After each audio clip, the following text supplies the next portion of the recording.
Hey, everybody. I am delighted to be here with Robby Roadsteamer. He is a free man. He's a free man. He's been targeted by ICE. Boy, I met Robby. We met at the post-prison press conference for Steve Bannon. Post-prison press conference. And I was giving Steve the business, and out of nowhere, what was your bit? It was hilarious because you were growing him hard right at the beginning and stuff. And I'm thinking in the back of my head, I'm like, oh my God, I'm about to do Steve in right now. He was so exhausted by the time he got done with you. And so it was like, I had a red suit on because that's how I was able to infiltrate the press conference because I said I was with Tim Pool. And I'm like, Steve, Robby Roadsteamer, I have a question. I mean, when's the next insurrection? Are we going to storm Burger King after this? Right. And then he was laughing so hard and pointing, he couldn't say, get him. And so he gave me more time. And I'm like, doesn't he look great? We were in Danbury together lifting weights and stuff, man. You don't remember me? When's the next insurrection? He looks great. You don't remember me? We were lifting weights and stuff in the weight room. When's the next insurrection? It was good. It was a nice exchange. It was, I think that it was appropriate for the seriousness of the moment of a. I was there to just troll him out. I mean, that's, aside from singing like the comedy songs, it's like a large part is like hitting people like Marjorie Taylor Greene with songs, Hulk Hogan. I go in 2 or 3. Trump is a real felon, thinks the immigrants are eating cats. Trump is I've been doing improv comedy since my single digits to make my mom laugh when my dad was being crazy. And it eventually led to me moving to Boston, doing traditional stand-up comedy, but more hilariously, like doing like a band with the character and getting on CBS Radio Boston 104.1 for 4 years. The Rock of Boston, the Patriots Rock Radio Network. I got on the radio. I toured Warped Tour. Corey Taylor from Slipknot covered me. The song, I Put a Baby in You.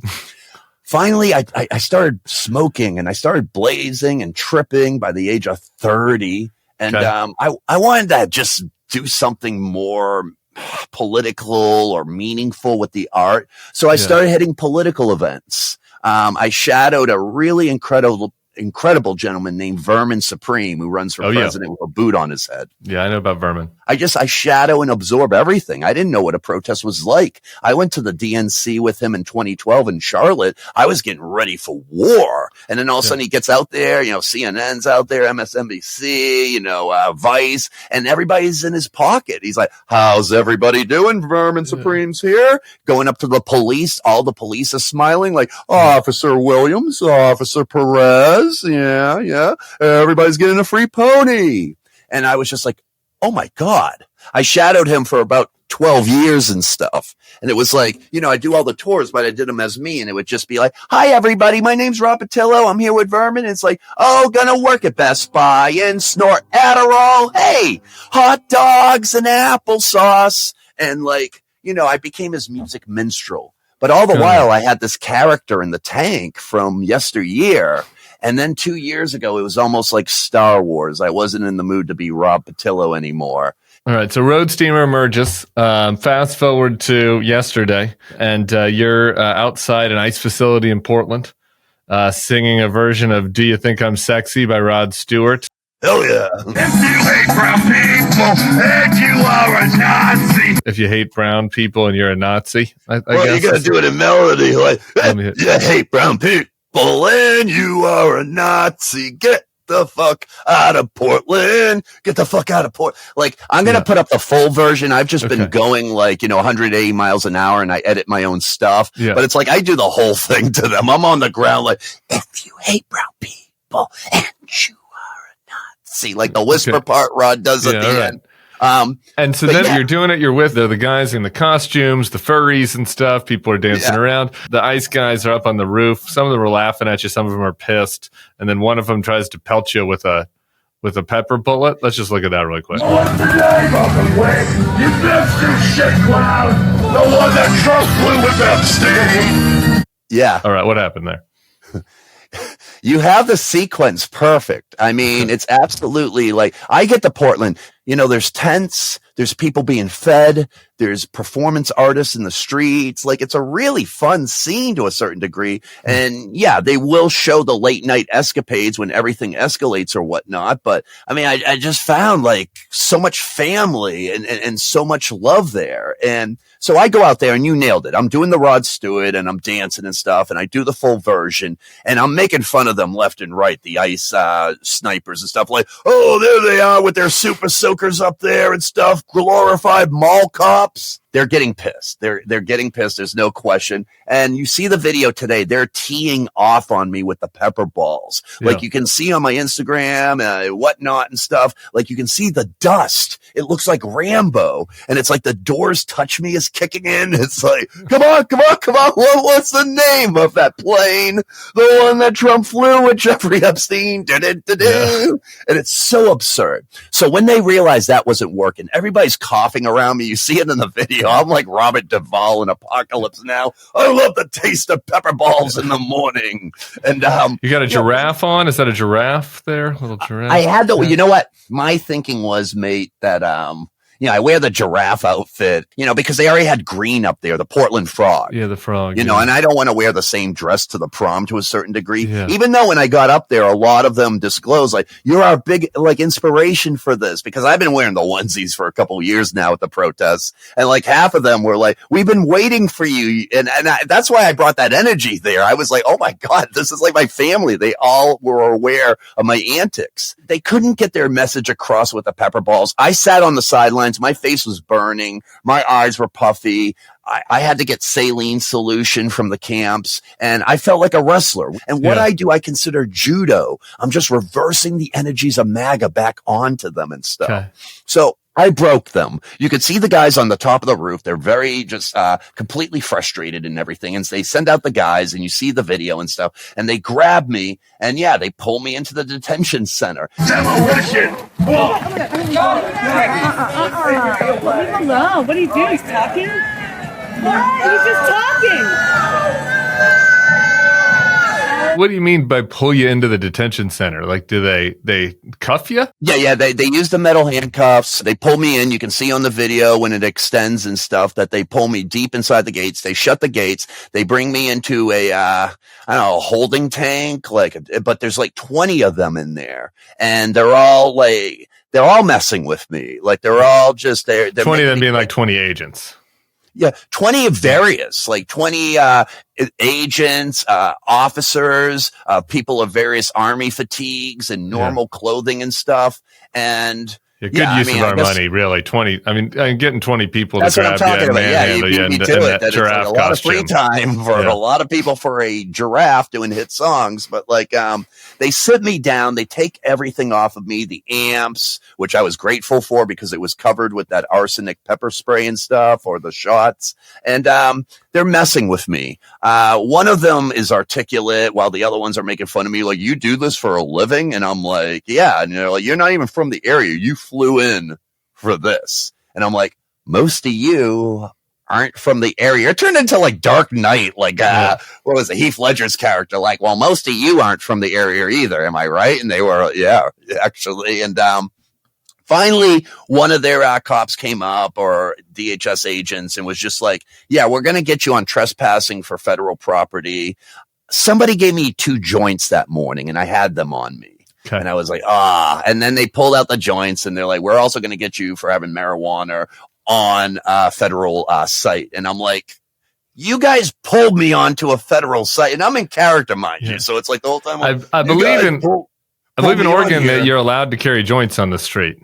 No, and that's why I said weed's legal in Oregon. What's the matter here? And no, it was the federal property that they were trying to get me pinned to for the arrest and whatnot.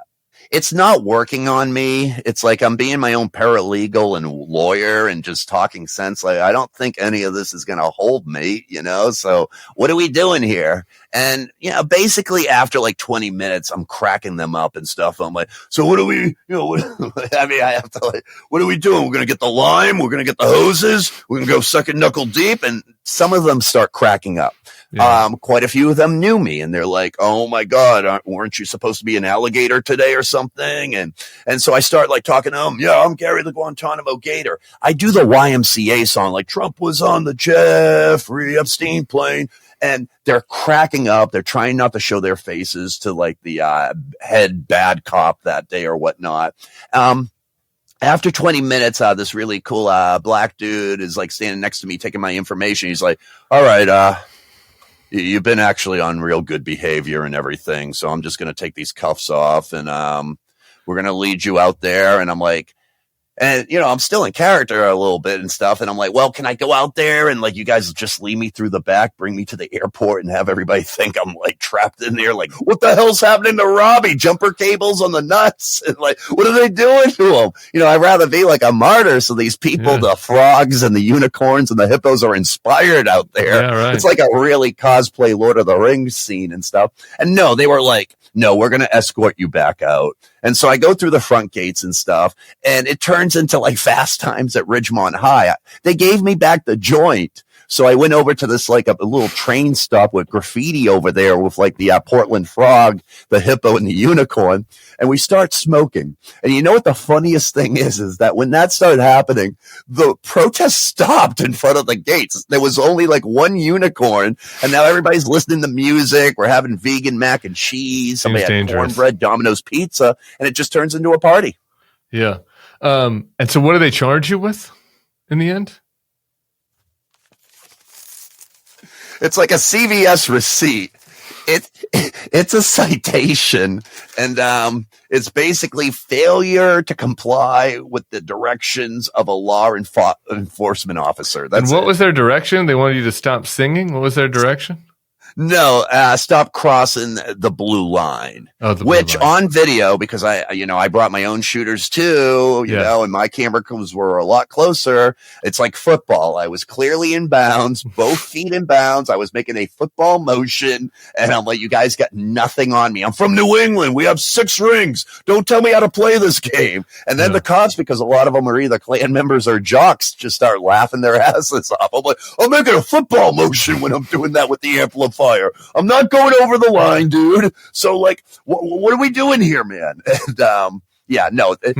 but they want me to come back to Portland. That's the inconvenience. They thought they could humiliate me by, I'm going to have to go back to Boston. That's what, when they realized I wasn't getting scared because of their federal charges bullshit at the end, they're like, well, it's going to suck to come back to Portland. And I'm like, well, it's going to suck when I come back with my dream team of lawyers because you guys are getting sued for $20 million because those pepper pills are toxic and I get all the footage and stuff. You guys unlawfully detaining me here is toxic. And, I don't know, you guys, pulling, using force and all that. So I'll see you in court too, man. You don't humiliate me or the Latino people or anybody like this. It was, I like the character. Just to put it all in context, it's a pretty crazy situation. I mean, you have the president of the United States saying that Portland is a hellhole and a hellscape. We need to send in troops and stuff into the city because of all the, rioting and the violent protesters, supposedly violent protesters.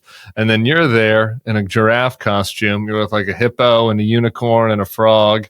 You're smoking a joint, eating vegan mac and cheese, singing Rod Stewart.